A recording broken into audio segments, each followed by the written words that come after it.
ఉదయకాల సమయంలో ప్రభు సన్నిధికి వచ్చి మీ అందరికీ మన ప్రభువు రక్షకుడైన యేసయ్య నామములో హృదయపూర్వక వందనాలు. అందరికీ వందనాలు. ఈ ఉదయకాలం పరిశుద్ధ గ్రంథమైన బైబిల్లో నుండి సంఖ్యాకాండం 109వ పేజీ, సంఖ్యాకాండం 1వ అధ్యాయం 53, 54 వచనాలు. ఇశ్రాయేలీల సమాజము మీద కోపము రాకుండునట్లు లేవీయులు సాక్ష్యపు గుడారము చుట్టూ నిలువ దిగవలెను. వారు సాక్ష్యపు గుడారమును కాపాడవలెను. యెహోవా మోషేకు ఆజ్ఞాపించిన వాటన్నిటినీ తప్పకుండా ఇశ్రాయేలీయులు చేసిరి. దేవుని మాటను దీవించునుగాక. ఆమేన్. ఈ చదువుకున్న వాక్య భాగం సంఖ్యాకాండం 1వ అధ్యాయం 53వ వచనం, 109వ పేజీ. దయచేసి అందరూ కూడా మాస్క్ జాగ్రత్తగా పెట్టుకోండి. ముక్కుకి మూతికి కవర్ అయి ఉండాలి. స్త్రీ అయిన వాళ్ళందరూ ముసుగేసుకోండి. దేవుని సంఘంలో భయభక్తులతో కొన్ని మాటలు మనం విందాం. ఒక 30 నిమిషాలు వాక్యం చెప్పి ప్రార్థన చేసి ఆశీర్వాదం ఇచ్చి పంపించేస్తాను. ఆ తర్వాత బల్లారాధన జరుపుకున్నాం. సంఖ్యాకాండం 1వ అధ్యాయం 53, 54 వచనాలు మనం చదువుకున్నాం. ఇక్కడ ఒక మాట రాయబడి ఉంది, ఇశ్రాయేలీల సమాజము మీద కోపము రాకుండునట్లు. ఏం రాకున్నట్ట? కోపం. ఎవరికి కోపం? ప్రజలైన వారి మీద దేవుని కోపము రాకుండా ఉండటానికి, వారి సమాజం మీద కోపం రాకుండా ఉండటానికి లేవీయులనే వారట సాక్ష్యపు గుడారము చుట్టూ దిగాలట. ఎక్కడ దిగాలి? సాక్ష్యపు గుడారం. మీకు ఒక మాట చెప్తాను. అసలు ఈ లేవీయులు ఎవరు, ఎక్కడ నుండి వచ్చారు? ఈ సంగతి ఏంటంటే కొంచెం తెలుసుకున్నప్పుడు లోపల కాదు. దేవుని కోపమును ఆపేవారు ఎవరు అంటే లేవీయులు. చెప్పండి అందరూ. లేవీయులు. దేవుని ప్రజలైన ఇశ్రాయేలీయులు అంటే భౌతికంగా ఉన్న మనం ఏదైనా దేవునికి తిరుగుబాటు చేస్తే, అనకూడని మాట అంటే, వెళ్ళకూడని ప్రదేశాలకు పెడితే, చేయకూడని పని చేస్తే, మనం తలచకూడదని తలిస్తే దేవుని కోపం ఎవరి మీదకి వస్తుందంటే దేవుని ప్రజలైన వారి మీదకి వస్తుంది. మాట చెప్తాను. ముట్టకూడని రీతిలో దేవుని మనస్సాన్ని ముట్టకూడదు. అలా ముట్టుకుని చనిపోయిన వారు బైబిల్లో ఉన్నారు. నేను అంటాను, నా పెదాలు నా ఇష్టం, నా నాలుక నా ఇష్టం, నా చెప్పులు నా ఇష్టం, నా కళ్ళు నా ఇష్టం, నా కాళ్ళు నా ఇష్టం, నేను ఎక్కడికైనా వెళ్తాను, ఎక్కడికైనా చేస్తానంటే దేవుడు ఒప్పుకునే దేవుడు కాదు. ఇశ్రాయేలీయులు 12 గోత్రకర్తలు అయ్యారు. వీళ్ళు ఎవరి సంతానం అసలుకి అని ఆలోచన చేస్తే, దేవుడు ఇస్సాకు అని అబ్రహాం కుమారుడిని ప్రేమించి 2 పిల్లల్ని ఇచ్చాడు. ఇస్సాకుకి 40 సంవత్సరాలకు పెళ్ళైంది. ఆ తర్వాత కొన్ని సంవత్సరాలకు పిల్లలు లేరు. ఇస్సాకు దేవుని దగ్గరికి వెళ్ళి ప్రార్థన చేశాడు. ప్రార్థన చేస్తే ప్రభు ఏం చేశాడో తెలుసా? ఒకని కాదురా 2 ఇస్తాను రా అన్నాడు. ఎవరు వాళ్ళు? ఏశావు, యాకోబు. ఈ యాకోబు మగశీర్కి ఎబ్బేరు దగ్గర ప్రార్థన చేశాడు. అన్నాడు, నువ్వు నేను దీవిస్తేనే వెళ్తాను అన్నాడు. నువ్వు దీవించకపోయినా నేను ప్రార్థన చేసి వెళ్ళిపోతాను, నా టైం నాకు వెళ్ళిపోతుంది అలా మనకులాగా. నువ్వు దీవిస్తే వెళ్తా, లేకపోతే ఇక్కడే చచ్చిపోతాను అన్నాడు. దేవుడు యాకోబును బట్టి 12 మంది పిల్లలు ఇచ్చాడు. ఇచ్చేం చేశాడు తెలుసా? ఇశ్రాయేలీయులకు 12 స్తంభాలుగా నిలబెట్టాడు. ఆ 12 గోత్రకర్తలే యాకోబు పిల్లలు. నన్ను స్తోత్రం చెప్తామా? ఈ చరిత్ర మీకు కావాలి అంటే ఒకసారి మీ బైబిల్ ముందుకు రండి. ఆదికాండంలోకి రండి. ఆదికాండం 49వ అధ్యాయం. మీరు ఇంటికి వెళ్ళిన తర్వాత చదువుకోండి. నేను మీకు 2-3 విషయాలు జ్ఞాపకం చేస్తాను. 49వ అధ్యాయం యాకోబు 1వ వచనం. యాకోబు తన కుమారులను పిలిచి ఇట్లా, నేను మీరు కూడదండి, అంత్య దినములలో మీకు సంభవింపబో సంగతులను మీకు తెలియజేయను. యాకోబు తన కుమారుడు పిలిచి అంటున్నాడు, అంత్య దినాల్లో జరగబోయే సంగతులు మీకు చెప్తాను. ఎవరు వారి కుమారులు? త్వరగా నంబర్ వేసుకోండి, అది టిక్ పెట్టుకోండి. 3వ వచనంలో రూబేను నా పెద్ద కుమారుడు. 5వ వచనం షిమియోను, 2వ వాడు లేవి అనేవాడు, 3వ వాడు. 8వ వచనం యోదా, 4వ వాడు. 13వ వచనం జెబులోను, 5వ వాడు. 14వ వచనం ఇస్సాకారు, 6వ వాడు. 16వ వచనం తాను 7వ వాడు, 19వ వచనం గాను 8వ వాడు, 20వ వచనం ఆషేరు 9వ వాడు, 21వ వచనం నఫ్తాలి 10వ వాడు, 22వ వచనం యోసేపు 11వ వాడు, 27వ వచనం బెన్యామీను 12వ. స్తోత్రం చెప్తామా? ఇశ్రాయేలీయులు గోత్రకర్తలు 12 మంది. ఎంతమంది చెప్పండి?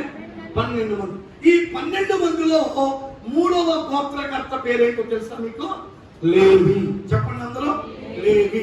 దేవుడు 11 మందిని 11 దిక్కులు, 3 దిక్కులు 4 దిక్కులకు పెట్టాడు. ఈ లేవి అనే వాడిని సపరేట్ చేశాడు. దేవుడు అంటాడు, ఈ లేవీలకు నేనే పితామహుణ్ణి, వారికి స్వాస్థ్యమేమీ లేదు, వారికి యెహోవాయే స్వాస్థ్యం. దేవుడే వారిని పోషించాలి, దేవుడే వారిని కాపాడాలి, దేవుడే వారిని భద్రపరచాలి. వారికి ఇచ్చిన ఆధిక్యత ఏంటి తెలుసా?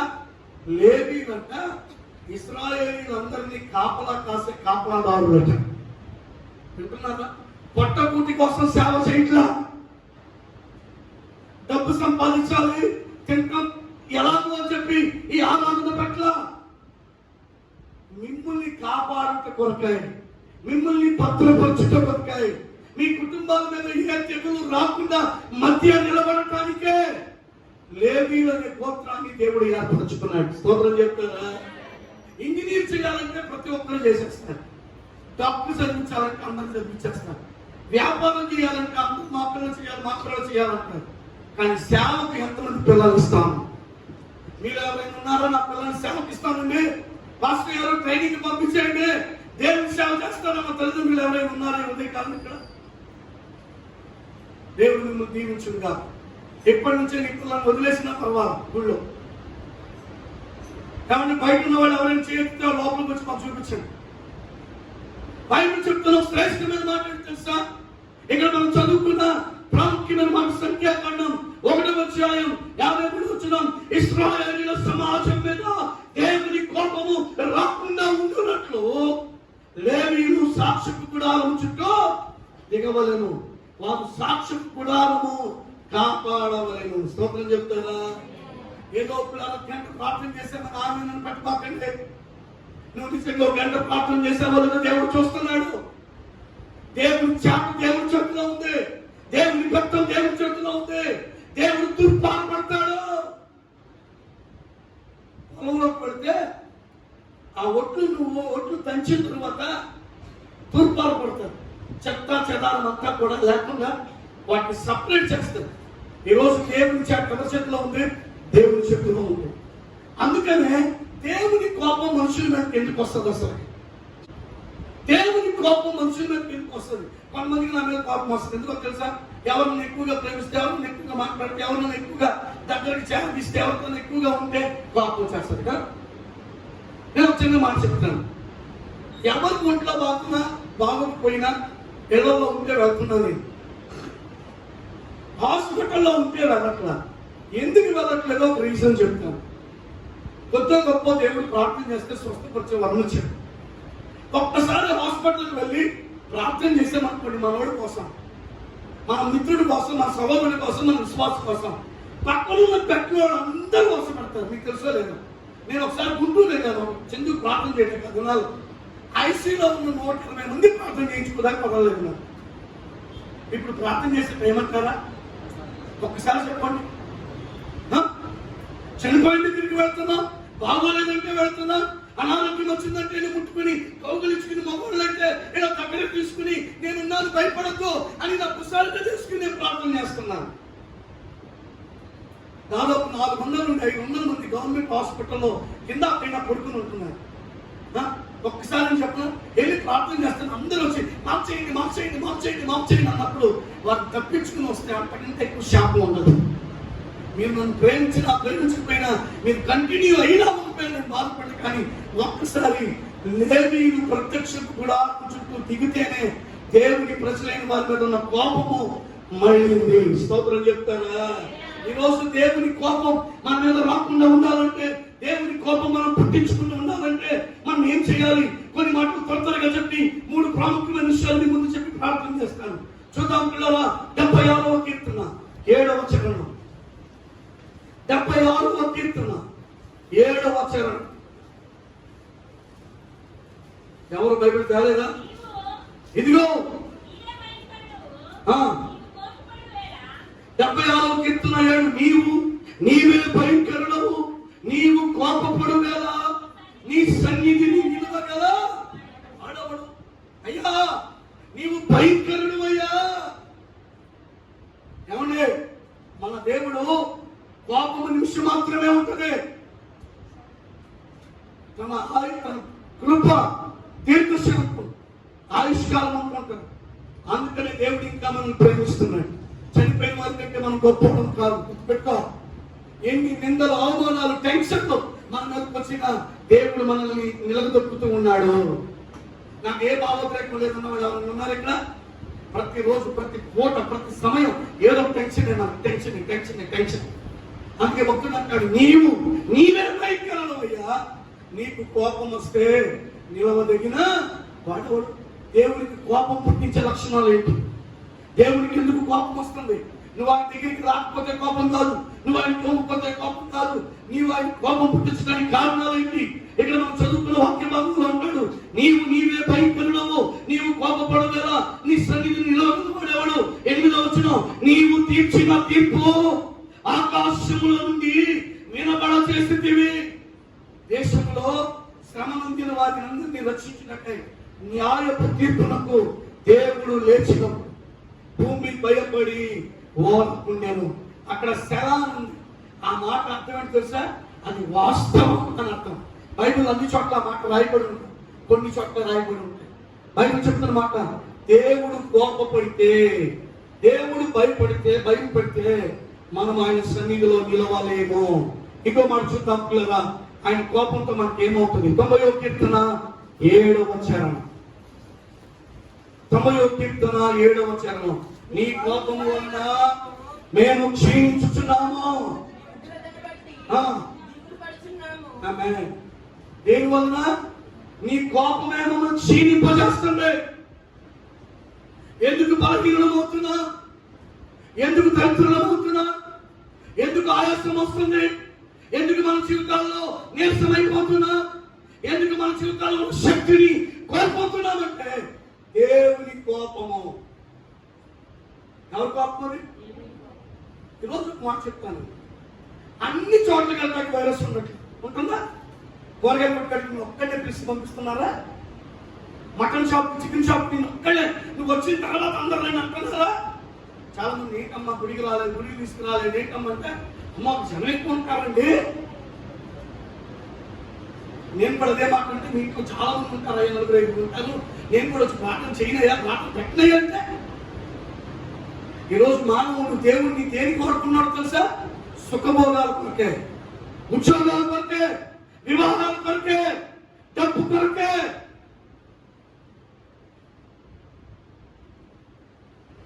బైబిల్ చెప్తున్నా ఒక శ్రేష్టమైన మాట ఈ కీర్తన భాగంలో.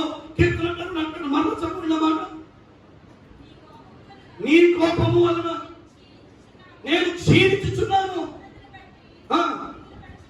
నేను దిగులు పడుచున్నానయ్యా. ఈరోజు దేవుడు ఇంకా మనం సజీవులుగా ఉంచాడంటే ఆయన కృప కాదా? ఆలోచించండి. ఒక మాట చెప్పంటారా? ఇశ్రాయేలీయులు దేవుడికి లోబడినప్పుడు మీరు 10 తెగుల గురించి సినిమా చూసుంటారు, చదువుకుంటారు. వాటిలో దేవుడు ఇశ్రాయేలీయులకు మాట చెప్పాడు, మోషే అబ్రాహాముతో, నువ్వు బూడిద తీసుకుని వెళ్ళి ఆ బూడిదను ఆకాశంలో ఎత్తిపడేయన్నాడు. ఏమన్నాడు? ఎత్తిపడ. మనుషుల మీదకి, జంతువుల మీదకి దత్తూరులు వచ్చింది. ఏమొచ్చింది? దత్తూరు. ఇప్పటి వరకు ఇన్ని నెలలు, సంవత్సరం పైన అయిపోతుంది కదా, 2019లో స్టార్ట్ అయింది. ఎవరైనా దీనికి సంబంధించిన పురుగేమన్నా కనుక్కోగలిగారా? ఎవరైనా దీనికి సంబంధించి ఫలానా విధంగా సిమ్టమ్స్ ఉంటాయి అని చెప్పగలుగుతున్నారు, కానీ కొన్నిసార్లు ఆ సిమ్టమ్స్ కూడా మానవుడికి ఎక్కడ జరగట్లేదు. ఒక మాట చెప్పనా? దేవుని ప్రజలైన వారి ఇశ్రాయేలీయులు ఐగుప్తు దేశంలో ఉన్న వారిని ఆ పొడిని చేయలేకపోతుంది. కారణం తెలుసా? దేవుని కోపం వారితో ఉంది. స్తోత్రం చెప్తున్నా. ఈరోజు దేవుని సేవకు, దేవుని పిల్లలారా, నా తోటి విశ్వాసులారా, నా ఆత్మీయ బిడ్డలారా, బ్రతమాలేదు ఒకటే, దేవుని కోపం మన మీద పడినప్పుడు మనం ఏమైపోతాం తెలుసా? క్షీణించుకుపోతాం.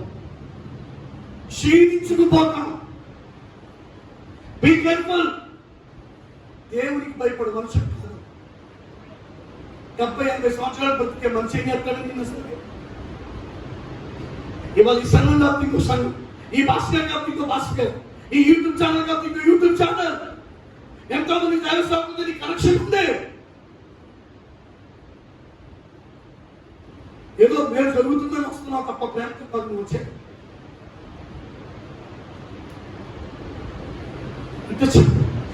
ఈ ఉదయకాలం దేవుని కోపం మనం పొంది దేవుని సేవకుల మీద నెప్పలేదు. ఈరోజు చెప్పిన నీకు ఇవ్వబడిన సమయంలో నువ్వు జాగరూకుడు వై ప్రార్థన చేయి. స్తోత్రం చెప్తాగా నువ్వు దేవుడు మనతో ఉన్నాడు. అందుకని మనం ఇంకా సజీవంగా ఉన్నాం. నాకేమాత్రం మనం గొప్పవడం కాదు. దేవుని కోపం పుట్టించడానికి కారణాలు ఏంటి? 3 విషయాలు. ఆ కోపం ఎలా పోతుంది? ఇంకో 3 విషయాలు. తప్పగా బైబిల్ తీయండి. నెంబర్ 1, 2వ దినవృత్తాంతాల గ్రంథం 32వ అధ్యాయం 24వ వచనం. 32వ అధ్యాయం 24వ వచనం. ఆ దినములలో 386వ పేజీ 386 ఆ దినములలో హిజ్కియా రోగి అయి మరణ దశలో ఉండేది. అతడు యెహోవాకు మొర్రపెట్టగా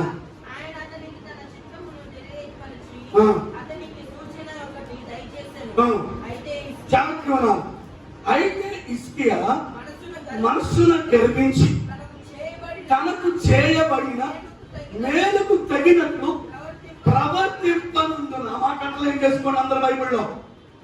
తనకు చేయబడిన మేలుకు తగినట్లు ప్రవర్తింపనందున అతని మీదకి యూదా యెరూషలేముల వారి మీదకి కోపము రాగా. స్తోత్రం చెప్తారా? హల్లెలూయా. ఇక్కడ దేవుని కోపము రావటానికి కారణాలు చెప్తున్నాను.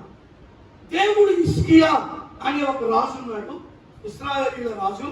ఆ రాజుకి మరణకరమైన రోగం వచ్చింది. ప్రవక్త వచ్చాడు, సత్యేసుకోరా, మోటార్లు సత్యేసుకుని చచ్చిపోతున్నావు అన్నాడు. నువ్వు ఎవరికి బాకీ నువ్వు బాకీ చేసుకో, ఎవరి దగ్గర తీసుకోవాలో తీసేసుకో, ఏం తినాలో తిను, ఏం తాగాలో తాగు, ఏం ధరించాలో ధరించు, ఏం చేయాలో చెయ్యి, ఏం పంచాలో పంచు, ఏం పొందాలో పొందు, అన్ని చేసేసుకో, ప్యాకెట్ సర్దేసుకో, అయిపోయింది, నీ దినం సమీపించింది అన్నాడు. వెంటనే దేవుని దగ్గర మోకాలు దండేసి ప్రార్థన చేసి నన్ను క్షమించని పశ్చాత్తాపం ఏడ్చాడు. రోగం వచ్చినప్పుడు, బాధ వచ్చినప్పుడు, కష్టం వచ్చినప్పుడు, నింద వచ్చినప్పుడు, అవమానం వచ్చినప్పుడు ఎన్నిసార్లు ఫోన్ చేస్తామో, మనకు మేలు ఉన్నప్పుడు అన్నిసార్లు ఫోన్ చేస్తామో దైవ సేవకుడికి? ఆలోచించు. ఈ రోజు నువ్వు ఉద్యోగం చేస్తున్నావంటే ఎవరి భాగ్యం అది? ఈ రోజు ఆరోగ్యం ఉందామంటే ఎవరి భాగ్యం అది? ఈ రోజు ఏసీ ఇంట్లో ఉంటున్నామంటే ఎవరి భాగ్యం అది?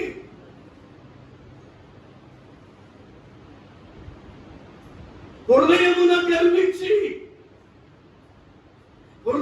గర్వించి 25వ వచనం. అయితే హిజ్కియా మనస్సున గర్వించి తనకు చేయబడిన మేలుకు తగినట్లు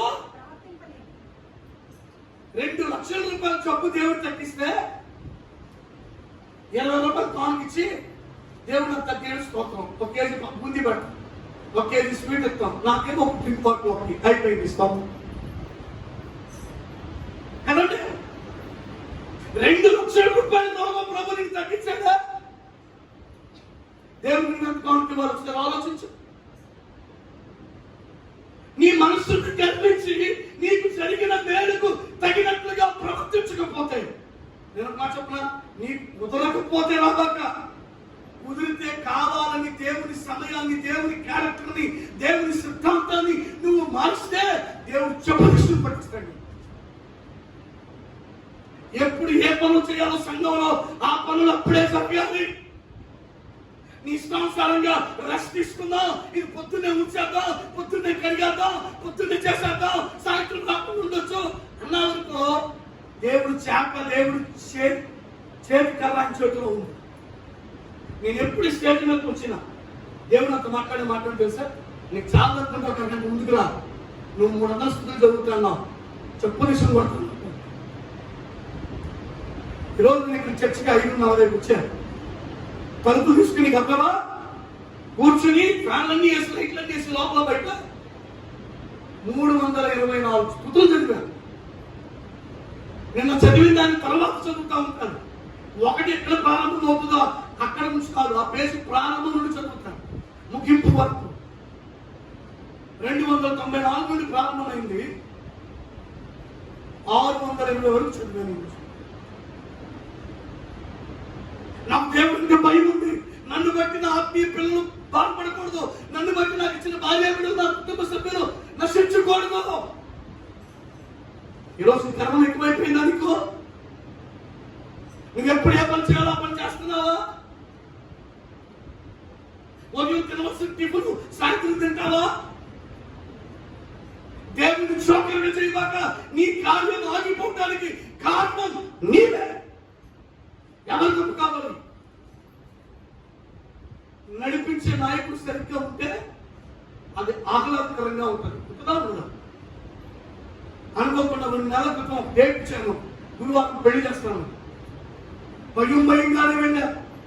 వాళ్ళకి ఫోన్ చేసి ఎంఆర్ఓ పర్మిషన్ ఉందా, ఆర్టీఓ పర్మిషన్ ఉందా, కలెక్టర్ పర్మిషన్ ఉందా అని అడిగితే లేదు సార్ 2 లక్షలు కట్టాం, కళ్యాణ మండపానికి వాళ్ళు ఫుల్ అరేంజ్మెంట్ చేశారు, మీకు ఏ బాధలో సెక్యూరిటీ ఉంది అన్నారు. అక్కడికి వెళ్ళిన తర్వాత 8 గంటలకల్లా వెళ్ళాం. 8:30 పెళ్లి పెట్టి మీద కూర్చోబెట్టి 9:30 అవుట్ అని చేసి పడేసి ప్రసంగం చేసి పాస్టర్ గారు కూడా 15 నిమిషాలు దాటినంత నుంచి స్తోత్రం చెప్పాను. ఆయన తర్వాత నా మీద కోపం వచ్చి అలాగే తిట్టాడు, తిట్టిన స్తోత్రం అన్నాను అంతే. ఈరోజు దేవుడి పిల్లలమైన మనం దేవుడు దీవించినట్టు ఎందుకు గర్విస్తున్నాం? మాస్క్ పెట్టండి అందరూ. ఎందుకు గర్విస్తున్నాం? నీ గర్వం వల్ల నీ కుటుంబం మొత్తం నాశనం అవుతుంది. నేను చెప్పడం కాదు, ఒకసారి ఆ మాట చదవండి. భాగంలో 25వ వచనం చదవండి. హిజ్కియా మనస్సును కలిగించి, అమ్మా ఒక్కడేలా చెప్తుందా? ఒక్కడే కదా. హిజ్కియా మనస్సును కలిగించి తనకు చేయబడిన మేలుకు తగినట్లుగా ప్రవర్తింపనందున అతని మీదకి యూదా యెరూషలేము వారి మీదకి. విన్నారా? ఎంతమంది మీదకి వచ్చిందంట? యూదా జాతి మీదకి, యెరూషలేము జాతి మీదకి. అంటే ఈరోజు నీవు సరిగ్గా ప్రవర్తించకపోతే నీ తల్లి కుటుంబం మీదకి, నీ అత్తారింటి మీదకి శాపం తెచ్చాడు ఎవరో?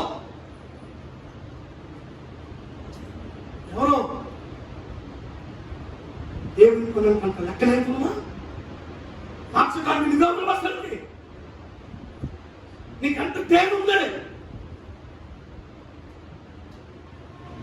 మనస్సును గర్వించి గర్భంలో ఉండకూడదు. నేను ఎందుకు అంటాను, నువ్వెప్పుడు ప్రార్థన చేస్తున్నా ఇంట్లో, ఎందుకంటే కొంచెం రూల్స్ ఉన్నాయి కాబట్టి కుర్చీ వేశాను. ఇంట్లో ప్రార్థన చేసినప్పుడు మోకరించి మోకాళ్ళని వేసి చేయి. నీ శరీరం చెప్పాలి, నా దేవుని ఎదుట నేను మోకరించాను అని. స్తోత్రం చెప్తున్నా. చిన్న విషయాలే మన పెద్ద పెద్ద ఓట్లు పగిలిపోతాయి. చిన్న రంగులమే బిందులో నీళ్ళు చెప్పండి కాలిపోతాయి. అవుతుందా? ఈరోజు నీ ఇష్టానుసారంగా దేవుని మందిరాన్ని వాడుకోవద్దు, నీ ఇష్టానుసారంగా దేవుని వాడుకోవద్దు, నీ ఇష్టానుసారంగా సేవకుని వాడుకోవద్దు. నువ్వు అడుగు పెట్టాలంటే నువ్వు చచ్చిపోయేంత వరకు అడుగు తీయకూడదు. నాకు ఎన్నో అవకాశాలు నాకు వచ్చాయి. విజయవాడ కాపురం ఉన్నట్టు బావగారు మంగళగిరిలో కొనే బదులు విజయవాడ కొనండి. అక్కడ ఉండండి, పిల్లలు కొత్తవాళ్ళు అవుతున్నారు, ఎలా బాధలు నడిపించుకొచ్చుకోవచ్చు. చనిపోయే వరకు మంగళగిరే. ఈరోజు దేవుని దగ్గర నువ్వు ఏమని ప్రమాణం చేసుకున్నావు? ఆటకైతనమా దేవుని మందిరం అంటే? ఎందుకు కోపం వస్తుంది? దేవుడు పక్షపాతంగా, దేవుడు పార్శ్వాన్ని చూపిస్తాడా? తెల్లగా ఉన్న ప్రీతిగా, నల్లగా ఉన్న ప్రీతిగా, డబ్బులో ఉన్న ప్రీతిగా, డబ్బులో ఉన్న ప్రీతిగా చూపించే దేవుడా మన దేవుడు? వెంట కుప్ప మీద నుండి పేదలను పైకెత్తేవాడు ఆయన. మనసులో గర్వం వచ్చిందా? నీ గర్వాన్ని దేవుడు అణిచివేస్తాడు. జాగ్రత్త. నేను ఒకే ఒక మాట చెప్తున్నాను, గర్వము రానివద్దు. స్తోత్రం చెప్తారా? ఏం రానివద్దు? గర్వము రానివద్దు. దానిలో మాటలు చదవట్లేదు. నెప్పుకొట్టేశాడన్న రాజు ఉన్నాడు. గర్వించడం వలన గడ్డి మీద పెట్టు చేశాడు దేవుడు. ఈరోజు మొట్టమొదటి దేవునికి కోపం రావడానికి కారణం తెలుసా? మనస్సును గర్వించి ఏం చేశారంట? పైకి కనపడతారు, మనసును గర్విస్తే చాలు. దేవుని సేవకుల కంటే మీరు అందరూ గొప్పవాళ్ళే ఉంది. మేమే గుర్తుపెట్టుకోండి. కానీ మాట చెప్పనా, మేము మీ ఇళ్ల చుట్టూ కాపలాదారులం. లేవి గోత్రం అంట ప్రత్యక్షపు గుడారము సాక్ష్యపు గుడారము చుట్టూ వారు కాపలా కాసేవారు.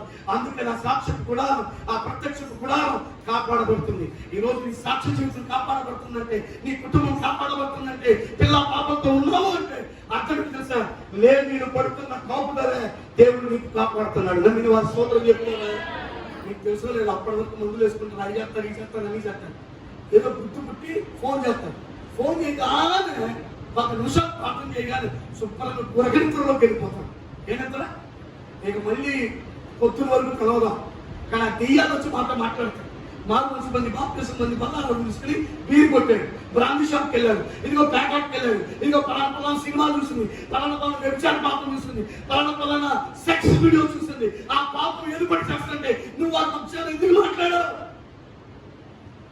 ఎన్నిసార్లు తెలుసా, మీరు అనుభవించవలసిన శిక్ష మేము అనుభవిస్తాం. మేము చేసిన చాటుపడి కోసం మేము చేసి ప్రార్థన చేస్తాం. కృతజ్ఞత ఉందా మనకు? నేనంటాను, ఎచ్చోడో పిచ్చోడో పెళ్లి చేసుకున్నప్పుడు ఎలాగైతే నీతి కలిగిన స్త్రీ, నీతి కలిగిన భర్త తన భార్యతో తన భర్తతో కష్టమైన సుఖమైన అనుభవిస్తాడో, అలాగే దేవుని మందిరానికి వచ్చిన ప్రతి ఒక్కరూ అలా ఉండుగాక. అలాంటి మనసు దేవుడు మీకు ఇచ్చునుగాక. అలాంటి మనసుతో దేవుడు స్థిరపరచునుగాక. ఎవరో చేతులెత్తి ఆమె అంటారా, కొంచెం ఎస్కిలెత్తి యోధాలకు మోసం చేసి వెళ్ళిపోదాం అనుకుంటున్నారేమో. ఆమె కూడా చేతులెత్తి ఆమె. రెండో మాట చెప్తాను. 2వ దినవృత్తాంతాల గ్రంథం 33వ అధ్యాయం పక్క పేజీలో 6-7 వచనాలు చదవండి. బెన్హినోము లోయను అతను తన కుమారులను అగ్నిలో గుండా దాటించి ముహూర్తములను విచారించు, మంత్రములను చిల్లరితనమును వాడుకు చేయి కర్ణపు చాచులతోను శోధ గంటలతోను సాంగత్యము చేయొచ్చు. యెహోవా దృష్టికి బహుగా చెడు నడత నడుచుచు ఆయనకు కోపము. రెండవ విషయం ఏంటి తెలుసా, దేవుడికి ఎందుకు కోపం వస్తుంది? దేవుడు బాగు చేసిన తర్వాత, దీవించిన తర్వాత దేవునిలో స్థిరపడక గర్విస్తే, దేవుని సేవకుల మీద గర్వంగా ఉంటే, దైవజనుల కుటుంబం మీద గర్వంగా ఉంటే, ఆ సంఘం మీద గర్వంగా ఉంటే దేవుని కోపం మన మీద వస్తుంది. రెండవది, ఇక్కడ ఎవరి గురించి మాట్లాడుతున్నాడు? మనష్షే గురించి మాట్లాడుతున్నాడు. ఏం చేశాడంట? చిల్లంగితనం, ముహూర్తాలు చూడటం, అగ్నిలో దాటించడం, మంత్రాలు పెట్టడం, కర్ణపు చాతలు శోధకాండ్రతో సాంగత్యం చేయటం, ఇలా బహుగా చెడు నడుతూ నడిచినప్పుడు ఏమొచ్చిందంట?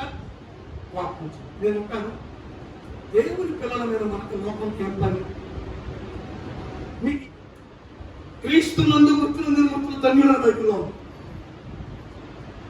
3 రోజు 5 రోజులు ప్రార్థన పెట్టుకోవడం అయిపోయింది, కథ అంతే. మంత్రాల దగ్గరికి వెళ్తాం, చిల్లంగి దగ్గరికి వెళ్తాం, జ్యోతిష్కుల దగ్గరికి వెళ్తాం, శోధ చెప్పించుకోవటం, చెప్పాలంటే విగ్రహాలతో సినిమా చూసేవాళ్ళతో, వ్యభిచారం చేసేవాళ్ళతో, మంత్ర శక్తులతో వాళ్ళ దగ్గరికి వెళ్ళి వాళ్ళతో సాంగత్యం చేయటం. ఇలా నువ్వు చేస్తే దేవుని పాప రాకుండా అవుతుందా? Who is your friends? నీ స్నేహితుడు ఎవరి కోసం? మీకు ఒక మంచి స్నేహితుడు పరిచయం చేయనా? బైబిల్ తీయడం సామెతల గ్రంథం 17వ అధ్యాయం 17వ వచనం. సామెతల గ్రంథం 17 నిజమైన స్నేహితుడు విడువక ప్రేమించును, దురదర్శులకి వాడు సహోదరుడిగా. నిజమైన స్నేహితుడు ఎవరో తెలుసా? యేసు ప్రభువు. చేతులెత్తి స్తోత్రం చెప్పండి ఒకసారి. ఈ రోజు నీ స్నేహితుల దగ్గరికి వెళ్ళి నువ్వు సాంగత్యం చేస్తున్నావు. ఒక మాట చెప్పడం, చిన్న మాట చెప్తాను. అప్పటి వరకు భర్తే దేవుడు, భార్య దేవుడు, పిల్లలే ఒక మంచి కుటుంబం. ఈలోపు ఏ పనికి మాలిందో తయారవుతుంది, పనికి మాలిన తయారవుతారు కదా. కొంచెం కొంచెం కొంచెం కొంచెం ఆ సహవాసంతో కూడా పరిచయం చేస్తాడు. భర్త మీద ఉన్న ప్రేమ తగ్గిపోతుంది, భార్య మీద ఉన్న ప్రేమ తగ్గిపోతుంది, పిల్లల మీద ఉన్న ప్రేమ తగ్గిపోతుంది. ఎవరి మీద ప్రేమ ఎక్కువైపోతే ఎలా అవుతుంది కుటుంబం? మసర్పాలు పట్టలేదా? ఆలోచించు ఒకసారి. అలా ఉంది నీకు దేవుని కోపం రాదా నీ మీద? చెప్పండి. నేను మాట చెప్పినా, నాకు ఇవ్వబడిన కుటుంబం రేపు పరలోకంలో నా ఇంట్లో ఉంటుంది, నీకు ఇవ్వబడిన కుటుంబం రేపు పరలోకంలో నీ ఇంట్లో ఉంటుంది. అప్పుడు వాళ్ళ మీద ఏ సాక్షి చెప్తారో ఆలోచించు. దేవుడు నన్ను అడుగుతాడు, రే ముఖ్యం నీకు ఎంతమంది ఇలా చెప్పారు కదా, వీళ్ళు కోసం ఏం పట్టించుకున్నావు? భయము కలిగి ఉదయకాలం కోసం ప్రార్థన చేస్తున్నాం. కొన్ని తీర్మానాలు తీసుకున్నాం దేవుడి దగ్గర, కొన్ని నియమాలు తీసుకున్నాం. వయసు పెరుగుతున్నా, శరీరంలో రోగాలు పెరుగుతున్నా, బాధలు పెరుగుతున్నా, ఎందుకు దేవుడి దగ్గర కొన్ని తీర్మానాలు చేసుకుని నిలబెడుతున్నాం? ఎందుకు పోషాడుతున్నాం? రోజుకొక సంఘం కొరకు ఎందుకు చనిపోయేందుకు పోషం ఉందాం అనుకుంటే ఇదిగా మీ సాక్ష్యం కూడా ఒక చుట్టూ లేవీలుగా ఉన్న మేము కాపలా కాస్తున్నాం. స్తోత్రం చెప్తారా? ఏం చేస్తున్నావు? ఆ కాపలాలు నువ్వు బతికిపోతున్నావు. ఒక్కసారి కాపలాలని బయటకు వచ్చి మన జీవితాలు కొట్టి చూడండి ఏమైపోయారో. బతికెట్టారా? ఈరోజు తిరుగుబాటు చేయబాకండి. నీ క్రియల ద్వారా, నీ తలంపుల ద్వారా, నీ ఆలోచన ద్వారా, నీ ఉద్దేశాల ద్వారా, నీ నడక ద్వారా, నీ పడక ద్వారా, నీ ధ్యానం ద్వారా నువ్వు దేవుని కోపం తెప్పించుకో. సోది చెప్పించుకునే నువ్వు వెళ్ళకపోవచ్చు, కానీ నీ తరపున వెళుతున్న వారికి ఎందుకు డబ్బులు ఇస్తున్నావు? నువ్వు త్రాగకపోవచ్చు, త్రాగే వారికి ఎందుకు డబ్బులు ఇచ్చి పంపిస్తున్నావు? నీ డబ్బులు కూడా దేవుడు లెక్క అడుగుతాడు. జాగ్రత్త. రెండవ కోపం ఏంటో తెలుసా? దేవునికి విరోధమైన వాటి జోలికి వెళితే దేవునికి ఏమొస్తుందంట? కోపం వస్తుంది. వస్తుందా రాదు? చెప్పండి, వస్తుందా రాదు? ఇప్పుడు నా కూతురు నన్ను నేను ఏమనుకోను, నా కొడుకు ఏమన్నా ఏమనుకోండి, ఎందుకంటే జోక్ వేసుకుంటా ఉంటాం, కోపడతా ఉంటుంది. ఒకసారి అమ్మాయి బాగా నచ్చిపోతుంది తెలుసా? ఆ కోపం ప్లేస్ పాడుతూ ఉంటున్నాం. ఆ కోపంలో ఉంటేనే ఆమె కడుపులో ఉన్న మాటలకి బయటకు వస్తాయి. మావాడిని కూడా ఒకసారి పని మీద తోలుతూ పిచ్చుతోనే, ఎందుకు తెలుసా? మా వాడు తోలేవాళ్ళు తీసుకొని సైనికాలలో పెడతాడు. సైనికాలలో పెడతాడని తెలుసుకుని పండిస్తాను నేను. ఎందుకంటే తెలుసా? వాడికి నేను కాకపోతే అవును నా కాలు చెప్తే డౌన్ లో పడేసాడు 3 సార్లు. కింద ఫోర్ట్ మొత్తం పోయి మంది 40,000 పిలుచుకున్నాను. అయినా కాలు కుటుంబానా ఎవరికి మానవా? అయినా అక్క బయట వెళ్ళినప్పుడు కాలు జాగ్రత్త తీసుకొచ్చి పెట్టరా వాడు అంటే తోతామంటే వెళ్ళేస్తాను. నేను కూర్చోవాలి. నేనంటే సాయంకాలానికి మనతో బాక్స్ మొత్తం వచ్చినా బాబు మాకు కాదు. ఈరోజు దేవుడు కూడా మనకు కొన్ని అవకాశాలు ఇస్తాడు. వెళతామా వెళ్ళమా, ఇస్తామా ఏమా? నో. శాతానికి దేవుడికి ఎప్పుడు మన పోరాటం జరుగుతుందండి. నీ బిడ్డ నాకు ఆదివారం వెళ్ళింది దగ్గరికి చూడు సామాన్ ఏం చేస్తుందో, నా కూతురు చేయగలుగుతాడు. దేవుడికి మీద నమ్మకం వచ్చి నెమ్మదికి చాటుకుంటూ వెళ్ళిపోతాడు. దేవుడు ఎంత బాధపడతాడో చెప్పండి. బాధపడతాడా లేదా? బాధపడతాడా లేదా? నేను చిన్న మాట చెప్తాను. ఆల్రెడీ నాకు విజయవాడ నుండి వచ్చిన కళ్ళు 2 లీటర్ పోతే అంశం పట్టుకొచ్చారు. వాళ్ళ సంవత్సరం అంతా కష్టం ఉంటారు ఎప్పుడు ఆదివారం. ఎందుకంటే ఉపవాసం ఉంటాయి కాబట్టి ఇళ్ళ పట్టి షుగర్ డౌన్ అవుతుందని చేస్తాను. కొన్ని మంది ప్రభు నాతో మాట్లాడుతారు సార్, నాకంటే థమ్స్అప్ ఎక్కువ ప్రేమిస్తున్నావా అని. అందుకని నేను ఇప్పుడు ఏం చేశాను తెలుసా? బాగా నీరసం డౌన్ అయితే తప్ప కావాలంటే ఎప్పుడు పొద్దున్న కొంత సాయంత్రం అయిపోతుంది. మా ఇంట్లో మొన్న కొన్నాను 2 బాటిల్ ఫ్రిడ్జ్లో టైగా ఉంది. నేను అంటున్నా ప్రభా నేను మానలేకపోతున్నాను, కానీ నిదానంగా మార్పించయ్యా నీకంటే ఎక్కువగా నాకేమో మాట చెప్పనా? సమాధి సరిగ్గా పూడ్చకపోయి, మన మీద బాధ్యతలు సరిగ్గా నెరవేర్చకపోయి మనం చనిపోయినా మనం పరలోకం వెళ్ళాం. మనకు అప్పగిపోయిన పిల్లల బాధ్యత పూర్తి చేసి వెళ్ళాం. స్తోత్రం చెప్తారా? 2 మంత్రాల జోలికి వెళ్ళదు, కంత్రాల జోలికి వెళ్ళదు, కర్మకు చాచులకు వెళ్ళదు, సోదరికాంతుల జోలికి వెళ్ళదు, త్రాగుబోతుల సహవాసం చేయొద్దు, వేషల సహవాసం చేయొద్దు, వ్యభిచార మాటలు వద్దు. వాటిని గురించి పక్కన పెడతాం. దేవుని కోపం మన మీద రగలకుండా కాపాడుకున్నాం. స్తోత్రం చెప్తామా? నీవే నాకు చాలును యేసు, నీవే నాకు చాలును యేసు. హల్లెలూయా. 3వ మాట చెప్తాను. 2వ గ్రంథం 34వ అధ్యాయం 25వ వచనం.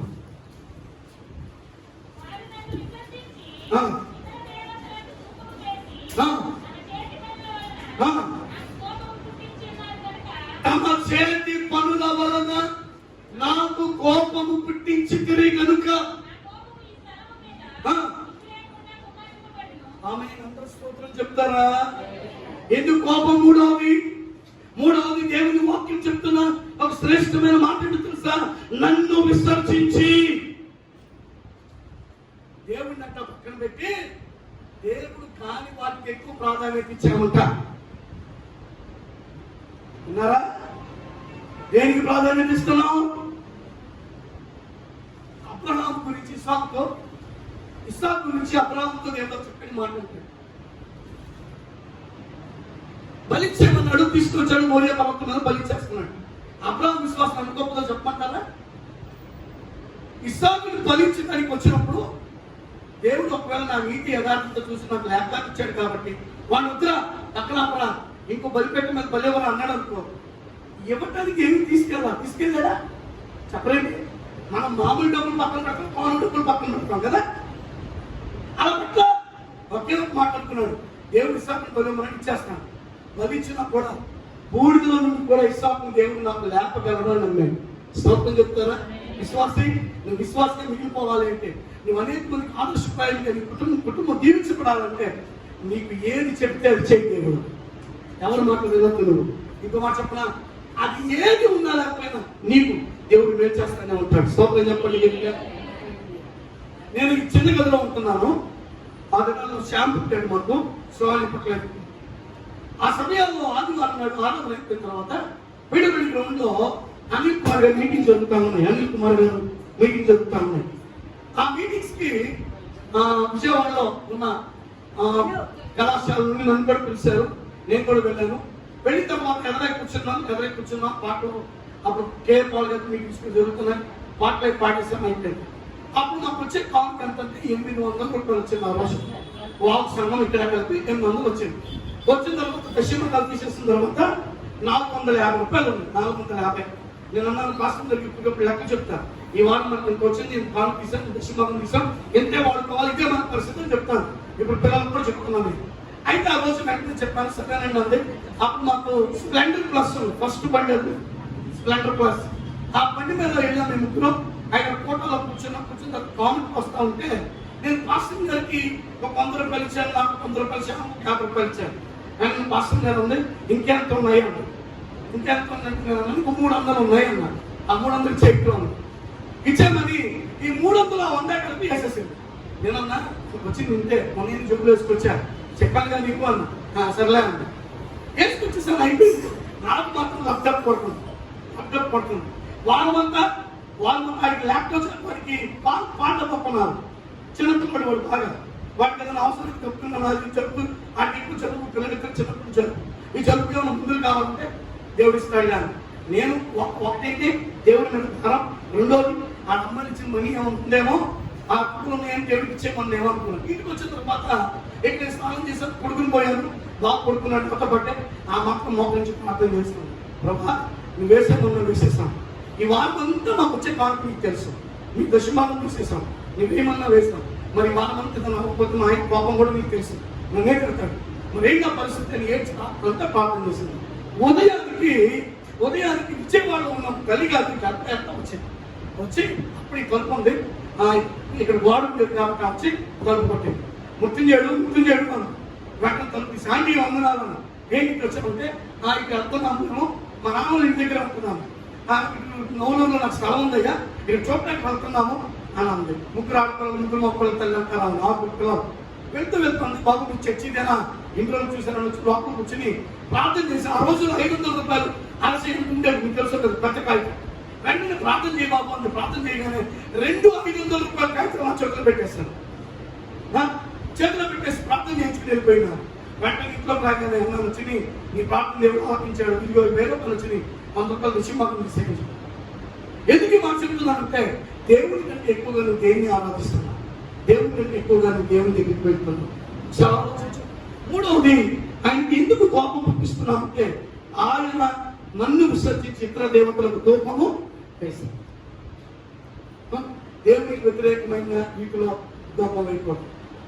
ఆలోచించండి, కొంతమంది దేవునికి ఇవ్వటానికి చెడిపోతారు, దేవునికి ఇవ్వటానికి బాధపడిపోతారు. ఈ రోజు మీకు రోగం వస్తే 3 లక్షలు 4 లక్షల రూపాయలు ఖర్చు పెడుతున్నారు.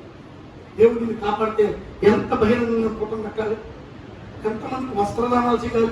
అందుకే మీకు తెలిసలేదు, మాకు చిన్న అవకాశం దొరకాలి, కానీ భోజనం పెడదామా అనిపిస్తుంది, వస్త్రాలు పెడదామా అనిపిస్తుంది, ఏం చెడ్డామా అనిపిస్తుంది. ఎందుకు తెలుసా, ఏలోక మనం సంపాదించక పరలోక మనం సంపాదించు. ఇక్కడ అవసరం దేవుడు ఖచ్చితంగా తెలుస్తాడు, మనం సిగ్గుపరచడు. స్తోత్రం చెప్తారా? నా బైబిల్లో మాట ఉంది, వారు నన్ను పెట్టి చూడగా వారికి వెలుగు కలిగాను, వారి ముఖము ఎన్నడూ రక్షింపకపోయాను. ఈరోజు దేవుడిని విసర్జించి ఇతర దేవతలకు కోపం ఇస్తే మన చేతి పనుల వల్ల దేవుడికి ఏమొస్తుందంట? చెప్పండి గట్టిగా, కోపం వస్తుంది. దేవుడికి ఎవరిష్టము? 3 ముక్కలు చెప్తాను, ముక్కలు చదవండి, ముగించేస్తాను. ఇర్మియా గ్రంథం 30:24. ఇర్మియా గ్రంథం 30:24. తన కార్యము ముగించు వరకు, తన హృదయాలోచన నెరవేర్చు వరకు యెహోవా కోపాగ్ని చల్లారదు. నేను స్తోత్రం చెప్తారా? దేవుని కార్యము నెరవేర్చు వరకు. నువ్వు దేవుని కార్యం నెరవేరిస్తే దేవుని కోపం చల్లారిపోతుంది. స్తోత్రం చెప్పండి గట్టిగా. దేవుని అడగండి, నేనేం చేయగలుగుతున్నాను ఈ పాండమిక్ లో? నేను ఎవరి కోసం ప్రార్థన చేయాలి, ఎవరి కోసం ఏమి ఇవ్వాలి, ఎలా చేయాలి, నాకు పని పోయాను అడగండి, దేవునికి సహాయం చేస్తాడు. ఇర్మియా గ్రంథం 30:24. రెండో మాట ఇర్మియా గ్రంథం 51:45. ఇర్మియా గ్రంథం 51:45.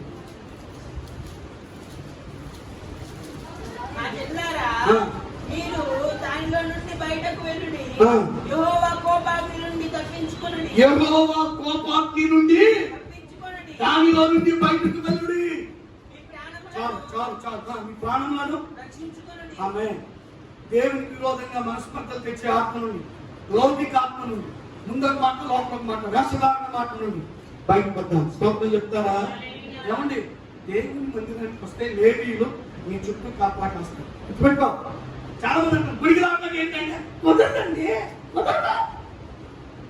ఊరం కట్టుకోవడం తగ్గడానికి పొద్దున్న సాయంత్రం కుదురుతుందా?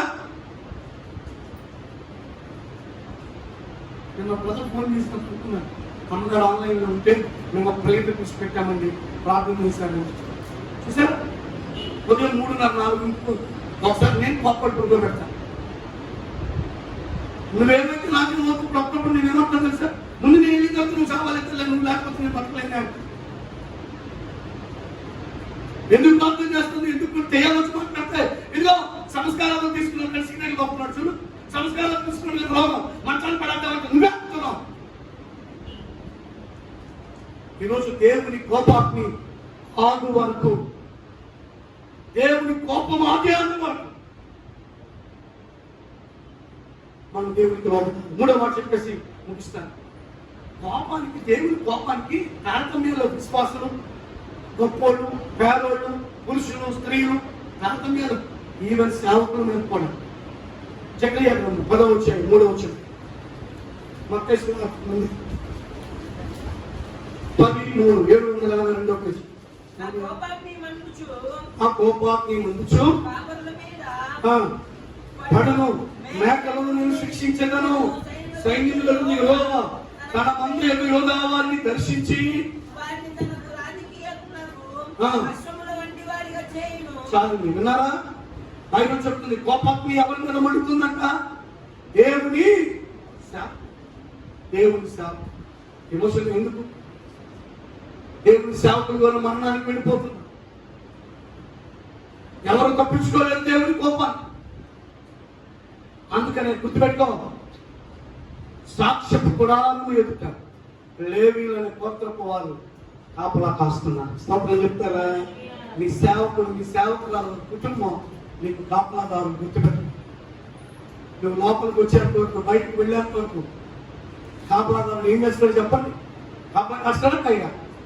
వెంకటరమణ తనకు తానే అన్నాడు, సార్ గారు వచ్చిన ముందు చెట్లు కడిగిస్తానండి, మిషన్ చూస్తానండి, నాకు హామీ ఉంది అని కదా. బయట కూర్చున్నాడు పాపం, ఎప్పుడు ఎక్కడ కూర్చునేవాడు. ప్రారంభం ఉంటాడు, అంతవరకు ఉంటాడు. ఇలా సేవకు కూడా అంతే. నీ కుటుంబం వచ్చేసే ప్రార్థనే నేను కాపాడుతాను. గుర్తుపెట్టుకో.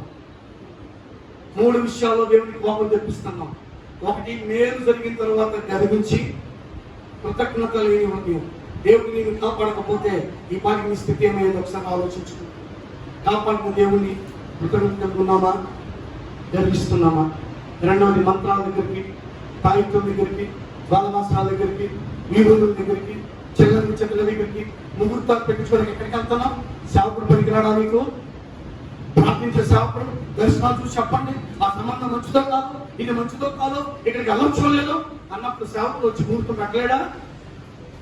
ఎక్కడికి వెళ్తున్నావు? ముహూర్తాలు ఏ పేపర్ దగ్గరికి వెళ్తున్నావు? ముహూర్తాలు పెట్టించున్నాను. Be careful. 3వది దేవుని కోపం ముందుకు వస్తుంది. మూడవ మాట మనం చదువుకున్నాం కదా, అదే 2వ దినవృత్తాంత గ్రంథంలో దేవుని పిల్లలైన వారిని విసర్జించి ఇతర దేవతలకు రూపం వేశారు. యేసు తప్ప ఇంకెవరు మనకు దేవుడిగా ఉండకూడదు. స్తోత్రం చెప్పండి. అందరిని కుడిచే తల మీద పెట్టుకోండి. ఒకసారి కుడిచే తల మీద పెట్టుకోండి, అన్నం తినిచే తల మీద పెట్టుకోండి. యేసు ప్రభువే నాకు, నా కుటుంబానికి, నా పిల్లలకి నిజమైన దేవుడు. ఆయన తప్ప వేరొక దేవుడు నాకు ఉండడు, ఉండకూడదు. ఆమేన్, ఆమేన్, ఆమేన్.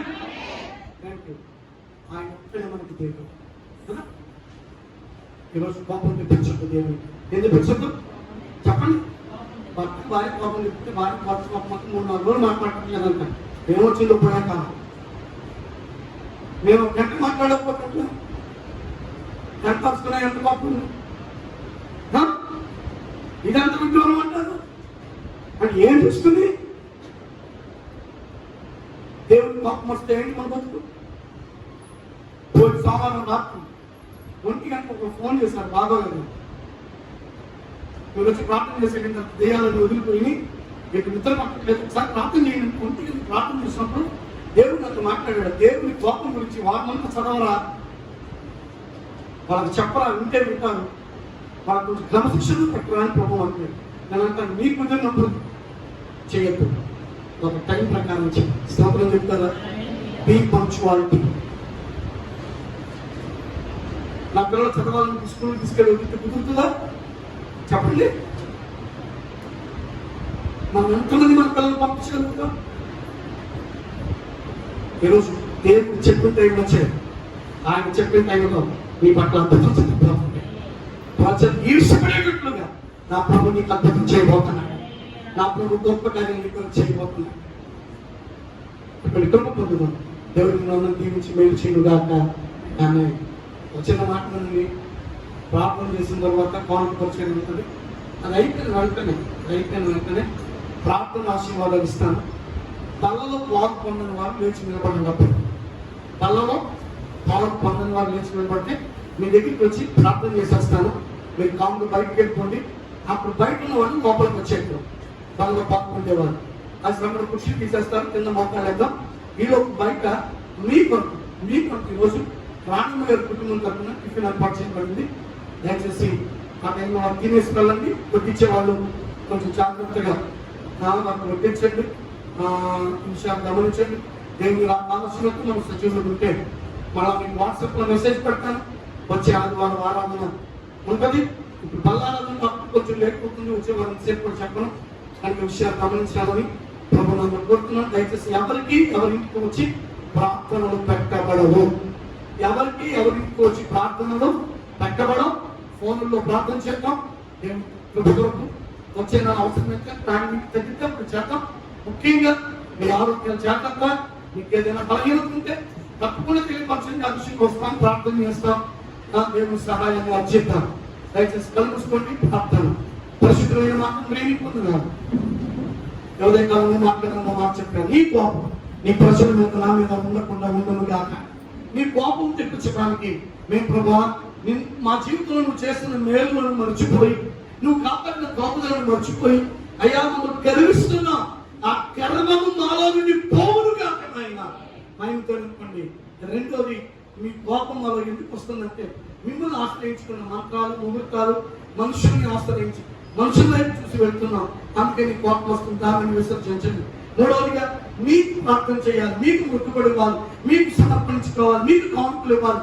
దానికి మొదలు మేము దేవతామూర్తులకు అయ్యా లోక సంబంధమైన స్థలాలకు సంబంధమైన వాటికి కానుకలు సమర్పించుకుంటూ అయ్యా కోపం వేస్తూ మా జీవితాల్లో కోపం తెప్పించుకుంటున్నాం.